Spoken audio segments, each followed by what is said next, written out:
भारत का सन्मान. आदरणीय व्यासपीठ, गुरुजन वर्ग व इथे जमलेले माझ्या बालमित्रांनो, माझे नाव आरुष शरद आहे.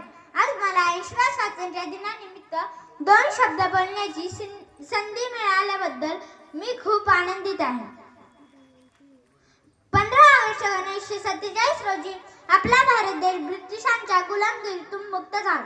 पण हे स्वातंत्र्य आपल्याला सहजासहजी मिळाले नाही. त्यासाठी अनेक क्रांतिकारकांनी आपल्या प्राणाची आहुती दिली. त्यांच्या त्यागामुळे आज आपण मुक्तपणे जगत आहोत.